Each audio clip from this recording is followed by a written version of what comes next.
Welcome to Get Real, How to Live a More Authentic Life, with psychologist and author of over 75 books, Dr. Barry Weinhold.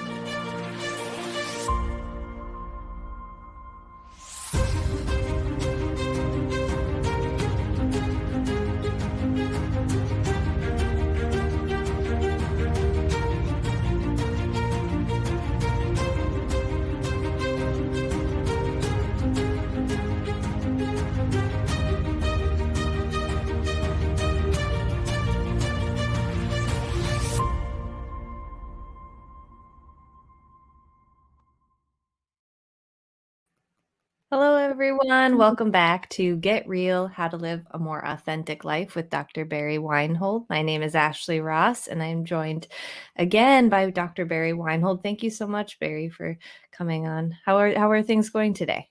Pretty good. I'm getting Thanksgiving fever. Are you a big fan of the spread that everyone puts together for I'm Thanksgiving? not, but I often will cook Oh, yes. Thanksgiving dinner. So I'm thinking about what do I want to cook this year. That's always tough. My family loves the traditional things, and I like to mix it up and ask for tacos. It's a great way to keep things spicy. Right? Well, maybe it's a little early yet for Thanksgiving fever, but I'm always kind of when November hits, I start thinking about it. Mhm. It's always nice to, um, I don't know, there's something really, warm about making a meal for someone else or even, preparing to make a meal for Yeah, someone I else. enjoy it. Mhm. That's always fun. So last week we talked about the 20 things parents can do to raise authentic children. And I think that there's quite a bit here that we could touch on again. So would you mind just kind of bringing everyone back up to speed and giving a recap for the things we discussed last week? Well, if you're going to raise an authentic child, you have to start by being an authentic parent, because the modeling that you can give is worth any other words that you can give your children. And your actions, if they come out of some authentic place, will give your children the foundation they need to then know what it's like to be an authentic person. And then, as I think Alice Miller said, if you treat children with respect, or what I would call it authenticity, they will grow up to be respectful, authentic adults. And so that's how I kind of look at if you're going to raise and the whole theme of our podcast has been, how do you create a more authentic life? Well, sometimes it means going back and looking at what might have happened to you or didn't happen for that matter, that you have to deconstruct. Because what happens is that whatever experiences we had growing up, we form beliefs about things, about ourselves, other people in the world from those things. And when we grow up and we encounter other kinds of experiences, we sometimes say, "Oh well, gee, this isn't true. Huh, what I was told doesn't work for me." So it means some deconstructing of beliefs, because our beliefs do control all of the things that we think, feel, and do. And so part of the work of being an authentic parent is to look at what didn't get finished for you. And that's number 8, connect the dots. Identify what happened to you as a child that still impacts your current life. And this may mean you have to do some personal archaeology to learn all about your childhood and how it shaped your adult relationships in your life. And obviously, as I've talked about before, the natural learning style of all human beings is to repeat anything that interfered with that normal development early in your life. So learn your lessons, or they will be repeated for sure. Do you have anything to say about that? Have you noticed that anything in your life happening that way? Oh, all the time. I don't know if it's maybe the age I hit or just the age my children hit, but I feel I'm often facing a mirror now when I'm talking with my children, Yeah, and, yeah.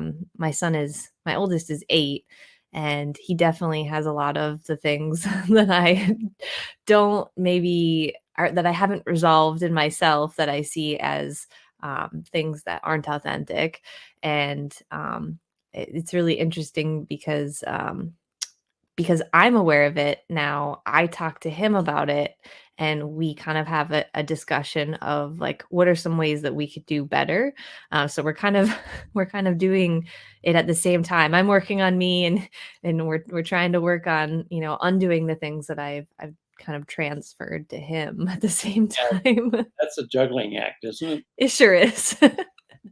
And you're not sure what age you're dealing with, either yourself at 8 or him at 8. Exactly.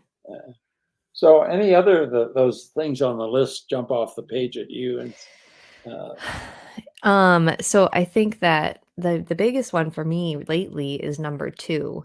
uh, Um, I have always struggled with, what I like to call work-life harmony, and, understanding how the part of me that is a parent, and then the part of me that, is just a person, that's out in the world and, interacts with the world and has provides something for the world, how those things come together.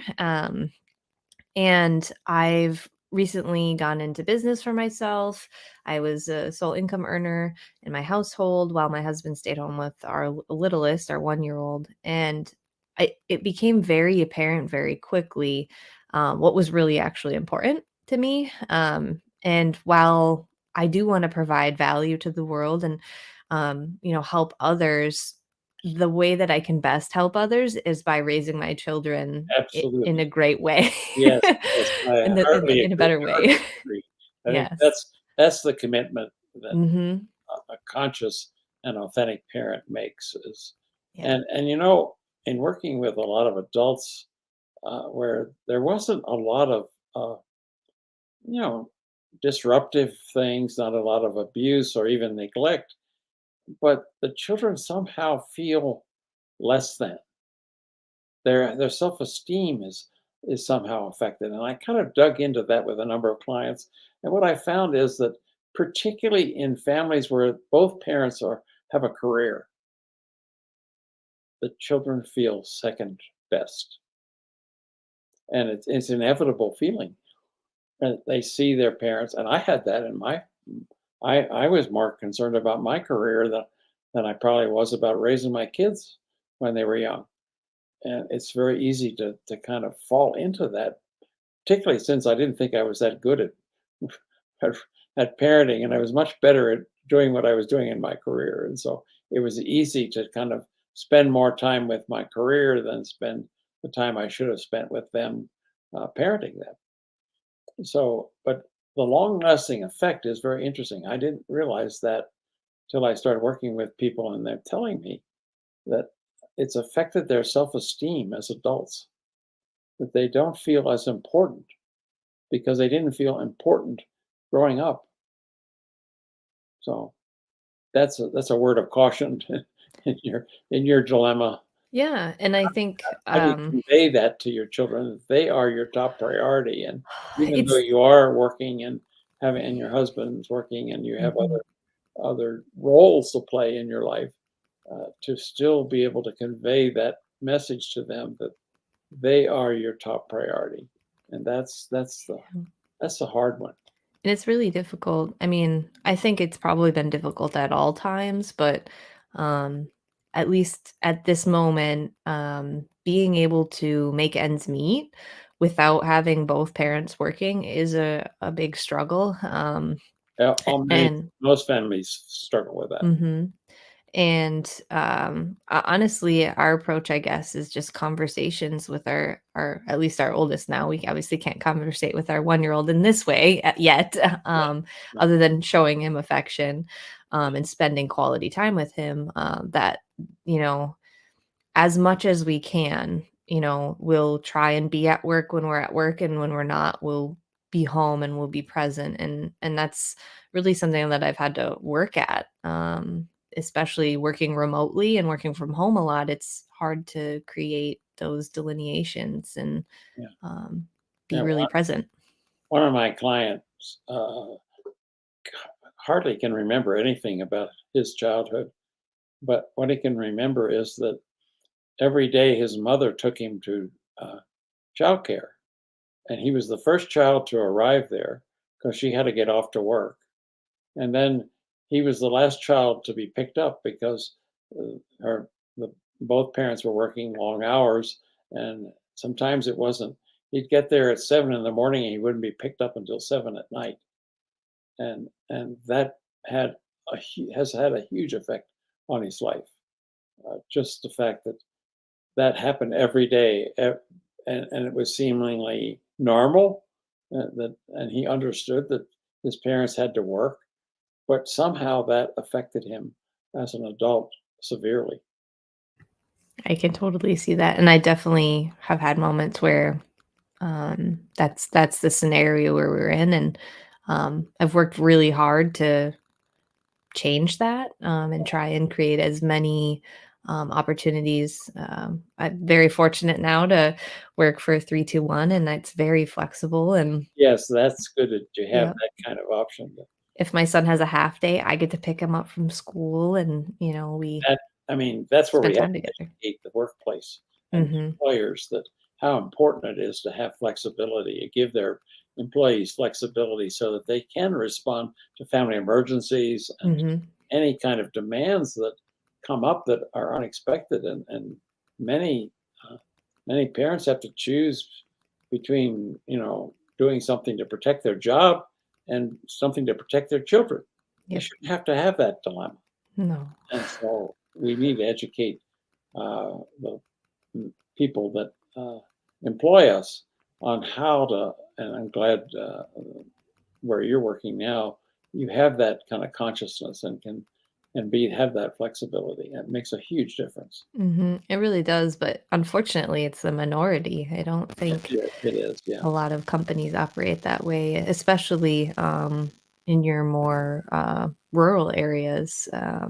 It's urban, I think, is a little ahead of us there, but as far as rural areas where people work a lot more on hand type jobs, there's just not a lot of flexibility involved.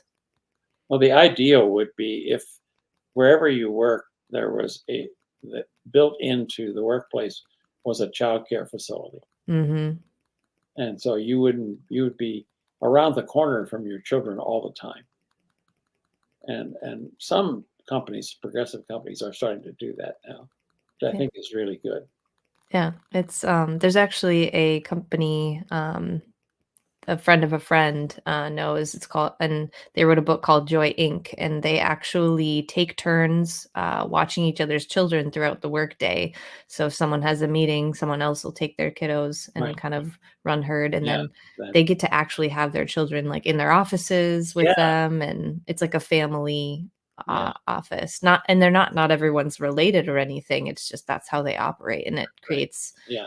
It's really really progressive workplace. yeah, that's the kind of workplace that I think we should have to support uh, families and help parents do the job that they really want to be able to do, but often have their hands tied behind their back because of the policies at work. And the Hmm. other one that I'm critical of is our government. That our government just doesn't support families that well. We Yeah. don't have paid family leave, and as I said before, I think a, a year of paid family leave for both mother and father would be ideal. Hmm. That would give opportunity for both mother and father to spend quality time with their children. And I know if we did that, the research that says half of infants leave infancy without a secure attachment, that would not be true anymore Mhm. because literally children need that kind of consistent showing up of Mhm. parents being there with them when they need them during that first year. If they have that foundation, it builds a sense of security inside of them that they don't then fear the world and have obsessive fears about I have one client right now who's afraid to go outside the house. Mhm. He has agoraphobia, Mhm. and gradually she's beginning to make progress with that. She takes walks with her dog now, and in the neighborhood, and so. But that's all the result of what happened to her as a child. What didn't happen. Mhm. So I'm if that, curious if you don't mind it, in relation to that scenario. So my 1 year old, I went back to work after about 6 to 8 weeks, and my husband took over. So it's not that he didn't have any parents parenting him, but he seems to have like a severe attachment and anxiety around myself. yeah, If I walk through a room and even if I acknowledge him, if I leave and I don't spend time with him and I don't stay, he panics and screams and throws a fit. Um, and I I've asked, the doctors, what is it's almost like when you leave your dog home and it's like a separation anxiety. He's having almost a similar reaction.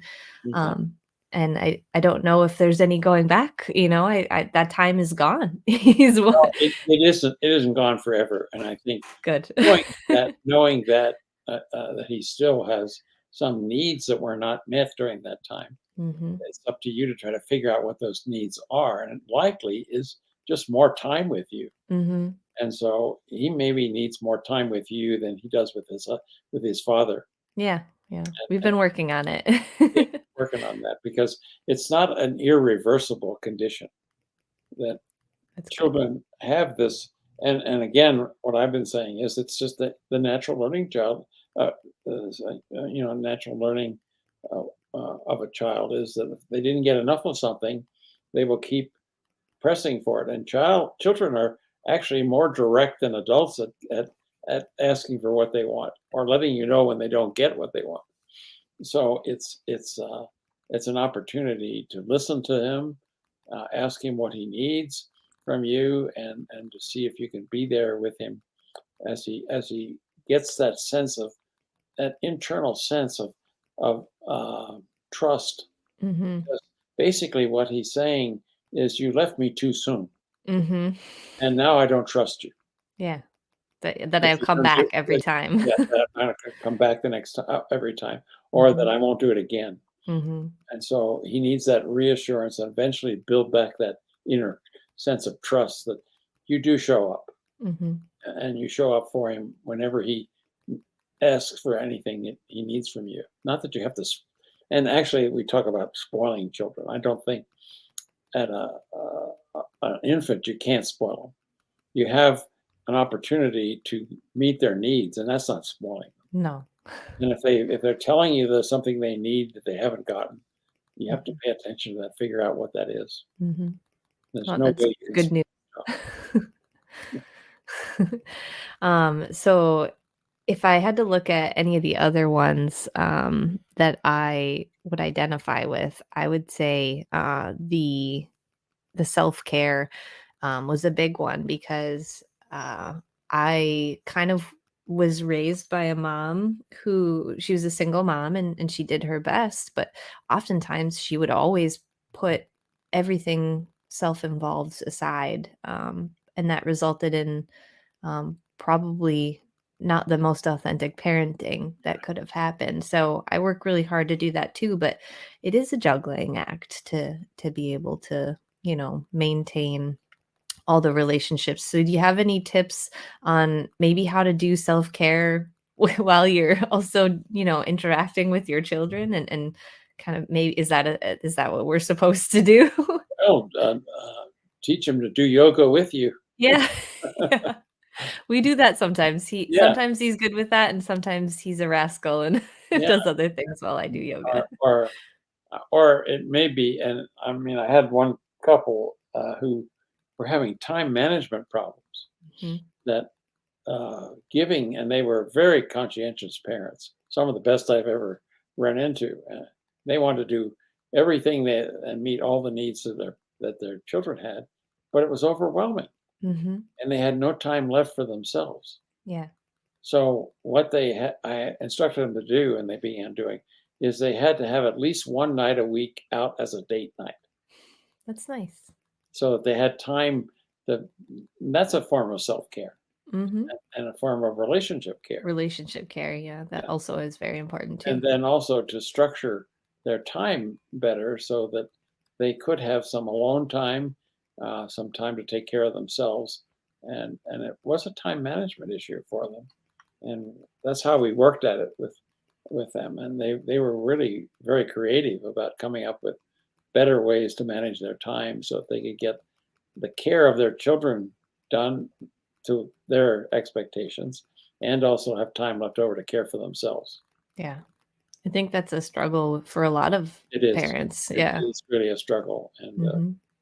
but knowing that that's important, making it enough of a priority that you can figure out ways to make it happen. Mhm.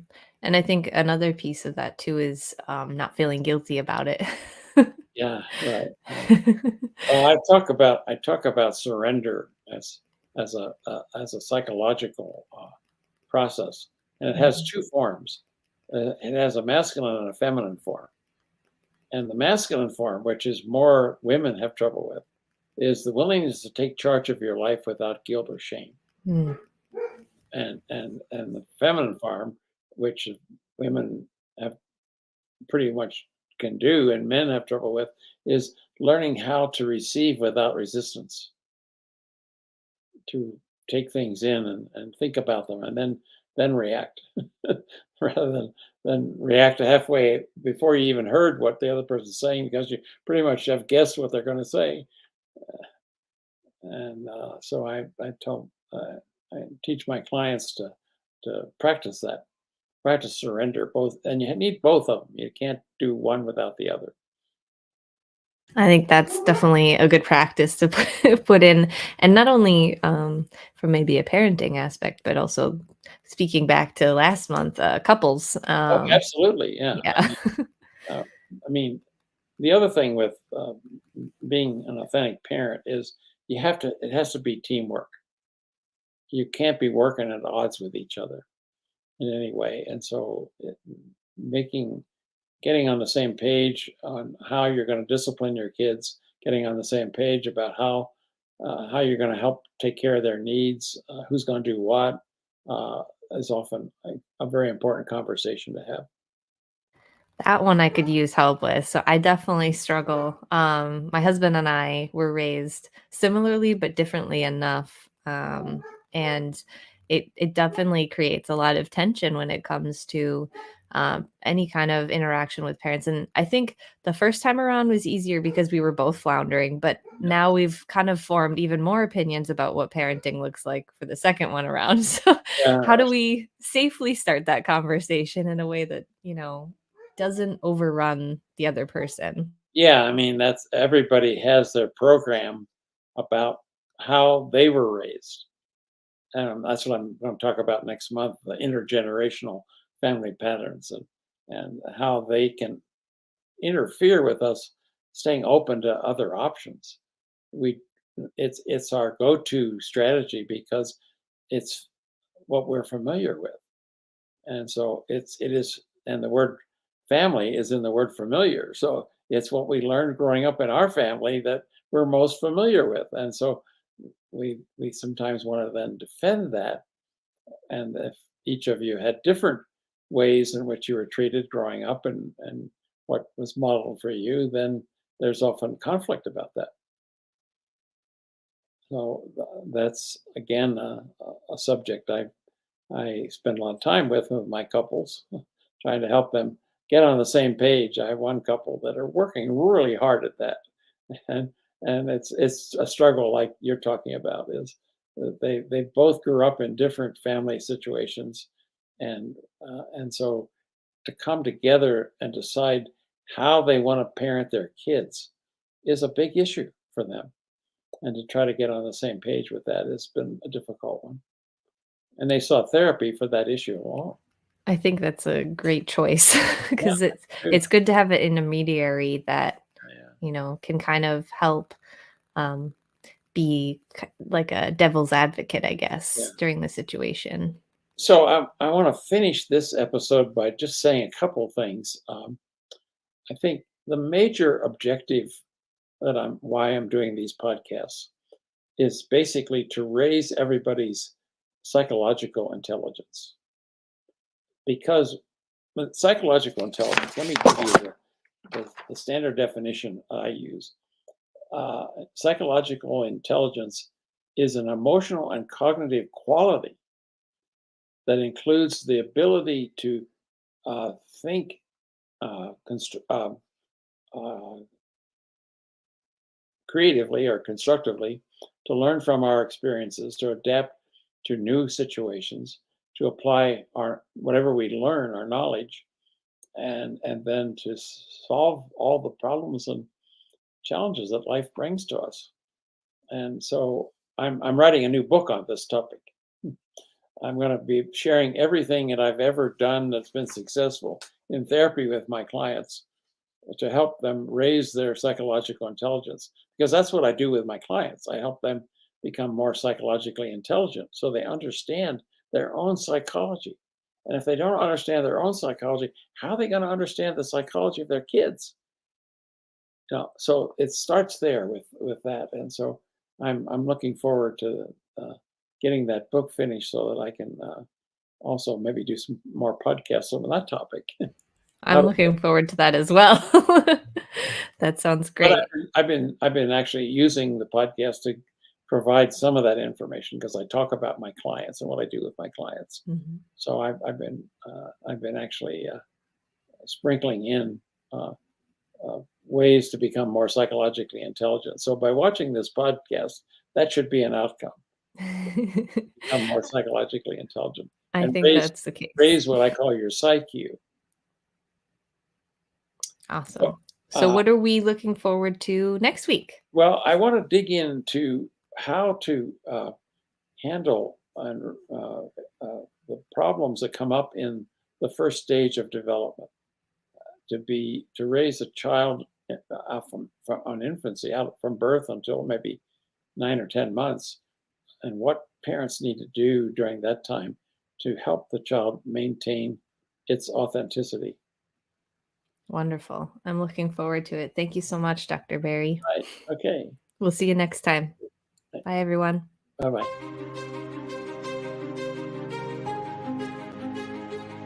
For more information, please visit the Colorado Institute for Conflict Resolution and Creative Leadership at CICRCL.org or click the link in the show notes.